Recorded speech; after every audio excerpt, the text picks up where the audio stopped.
Hello दोस्तों, तो आज इस वीडियो में हम कुछ बहुत ही आसान तरह के हिंदी वाक्यों को अंग्रेजी में अनुवाद करना सीखने वाले हैं। जैसे कि सबसे पहला वाक्य है, यह एक गाय है। इसी प्रकार का दूसरा वाक्य है, यह एक लड़की है। तो किस तरह से हम इन वाक्यों को अंग्रेजी में अनुवाद करेंगे, यही हम आज के इस वीडियो में सीखने वाले हैं। तो शुरुआत हम सबसे पहले वाक्य से करते हैं। पहले वाक्य में लिखा गया है, यह एक गाय है। तो यह के लिए हम या तो दिस शब्द का प्रयोग करते हैं या फिर इट शब्द का प्रयोग करते हैं, लेकिन हम यहाँ पर दिस शब्द का ही प्रयोग करके ट्रांसलेशन को करने वाले हैं। तो हम यह के लिए यहाँ पर लिखेंगे दिस, तो हमने यहाँ पर लिखा दिस, ठीक है। फिर देखो लिखा गया है, तो इस है के लिए हम यहाँ पर लिखेंगे इज, तो हमने यहाँ पर इज लिखा।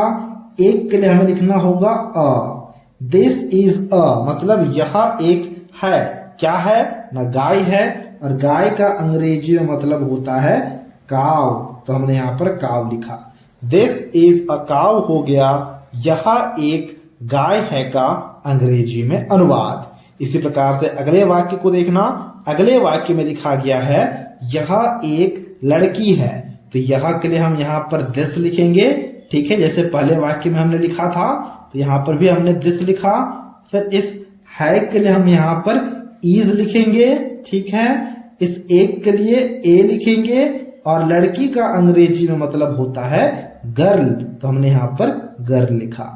दिस इज अ गर्ल हो गया यह एक लड़की है का अंग्रेजी में अनुवाद। कितना आसान है, बहुत ही ज्यादा आसान है ना। इसी प्रकार से अगले वाक्य को देखना। अगले वाक्य में लिखा गया है, यह एक लड़का है। आप इस यह के जगह में इट शब्द का भी प्रयोग कर सकते हो।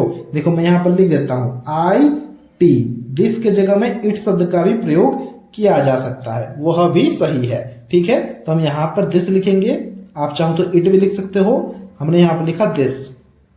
दिस है के लिए यहाँ पर लिखेंगे इज, तो हमने यहाँ पर इज लिखा। एक के लिए लिखना है ए, तो ए लिखा। और लड़का का अंग्रेजी में मतलब होता है बॉय, तो हमने यहाँ पर बॉय लिखा। दिस इज अ बॉय हो गया यह एक लड़का है का अंग्रेजी में अनुवाद। इसी प्रकार से अगले वाक्य को देखना। अगले वाक्य में लिखा गया है, जरा ध्यान से देखना अगले वाक्य को। अगले वाक्य में लिखा गया है, यह एक किताब है। तो यह के लिए हम यहाँ पर क्या लिखेंगे, दिस लिखेंगे, ठीक है। फिर है लिखा गया है, इस है के लिए हम इज लिखेंगे। फिर एक किताब लिखा गया है, एक के लिए ए लिखेंगे, और किताब का अंग्रेजी में मतलब होता है बुक, तो हमने यहाँ पर बुक लिखा। दिस इज अ बुक हो गया यह एक किताब है का अंग्रेजी में अनुवाद। इसी प्रकार से अगले वाक्य को देखना। अगले वाक्य में लिखा गया है, यह एक पेड़ है। तो यह के लिए फिर से हम दिस लिखेंगे, आप चाहो तो इट शब्द का भी प्रयोग कर सकते हो। तो हमने यहाँ पर दिस लिखा। फिर हमें यहाँ पर है के लिए इज लिखना होगा, एक के लिए ए लिखना होगा, और पेड़ के लिए हम यहाँ पर लिखेंगे tree. This is a tree हो गया यह एक पेड़ है का अंग्रेजी में अनुवाद। इसी प्रकार से अगले वाक्य को देखना। अगले वाक्य में लिखा गया है, यह एक कुत्ता है। अब इसके ट्रांसलेशन को अभी आपको खुद से करना है। कुत्ता का अंग्रेजी में मतलब होता है डॉग, मैं लिख देता हूं ताकि ट्रांसलेशन करते वक्त आपको कोई भी प्रॉब्लम ना हो। अब ट्रांसलेशन को खुद से करना है और हमसे कमेंट बॉक्स में जरूर से जरूर शेयर करना है। तो ये था आज का वीडियो। अगर आपको ये वीडियो अच्छा लगा है तो इस वीडियो को एक लाइक जरूर से जरूर कर देना।